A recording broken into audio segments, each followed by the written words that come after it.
I really like things to be stable. You need to have that pole that you can go back to when everything looks crazy, that you can reach out to hold on to.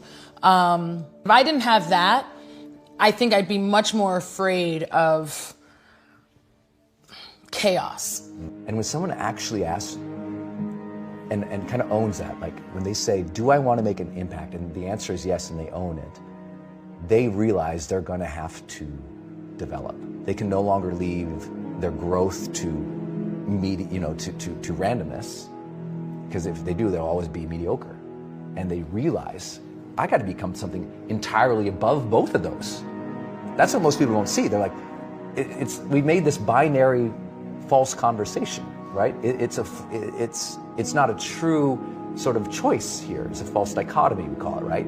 It's not strengths or weaknesses. Many of you, if you have a big dream, a huge goal, you got to become something entirely above and beyond any strengths you even know about, feel, or own, and go way beyond any weaknesses you've ever even addressed or even you know about, because you're going to discover so many new strengths and so many new weaknesses on the path that it's almost irrelevant what they are now. It's what's the goal and build into that. What am I good at? What do I love? What does the world need? And how do I get paid for it?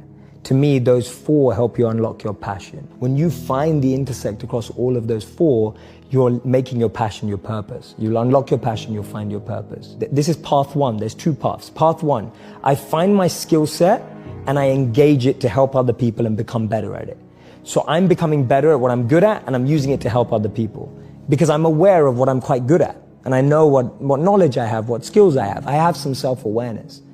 The other path that people often miss is actually I just start serving people. I just start helping people, and I start to notice what I enjoy about that and what I'm good at helping people with. So that's Gandhi's part. Gandhi said that you find yourself when you lose yourself in the service of others. So for me, those are the two paths of how do I find my passion and finding the intersect between those four areas. The question I ask clients the most is, what does success look like for you on this project? And I get them to really describe it to me, and let's say there's more than one thing in there. I go, now if you could only pick one of those things and the other ones didn't happen, which one would you pick? And I'm trying to get them to sift through some of that conflict so we can really hone in on what we're trying to do. And oftentimes, where ego comes in is we've got the things that impress other people and then the real meaningful impact that we're trying to have. And oftentimes, I'm not saying that the status things aren't nice and they're not impressive and they're not cool, but we've got to make sure that they're not coming at the expense of those other things. So motivation is a word, right? It's a label that we put sort of events in our brain. What you actually want is the outcome of that. You want to do things that when it's hard. So I think that there are a few kind of things that we know work. One is evidence of past successes. If I sit with you and I go back to your memories and I reframe them as successes, suddenly the current event that's the same is a success. So I think that one thing is like having success stories and identification stories. As in, you find there's a lot of people out there. There was a person that is like you, that had similar experience and chose the thing that you want to choose. Find this person or these people and it's going to rub into you. So I get asked by my students often, how do I become funnier? How do I become smarter? And like my one tip that I give them all the time is surround yourself by people that you want to be like. Do you remember that first personal development book you read? Do you remember that first time you wrote tons of notes about what you wanted your life to be about? Do you remember that first time you watched a movie that inspired you to go change? There was fire there because that learning, it opened up your mind to a new level of existence for you. And as soon as you saw it, you were like, ooh, ambition hit your heart. And now if you can match it with contribution and you can see how that passion or that fire or that learning or that growth all aligns to some type of impact, now you're getting me fired up. Because now I can see the outcome of all the work. A lot of people don't do the work because they don't believe the outcome. That's interesting. You know, psychologists talk about the power of expectancy. When we talk about motivation, there's only two things that spark motivation.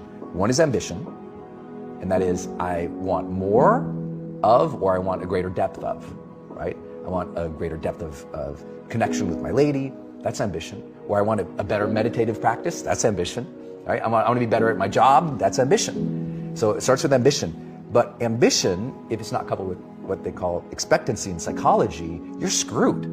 Expectancy says, I believe that I can figure that out. I believe that I can achieve that. I believe that that is possible for me. And if you can open that gate for somebody, and often that's only achieved through learning, then you get somebody who starts really moving ahead forward. I mean, really moving ahead. Like the second they go, wait, that's possible for me, they'll try 50 stupid things, right? They'll try anything. But if they don't believe it's possible for them, they'll just quit. There's an incredible study in 2017 that said the most successful people in the world, healthy, wealthy, and wise, choose education over entertainment.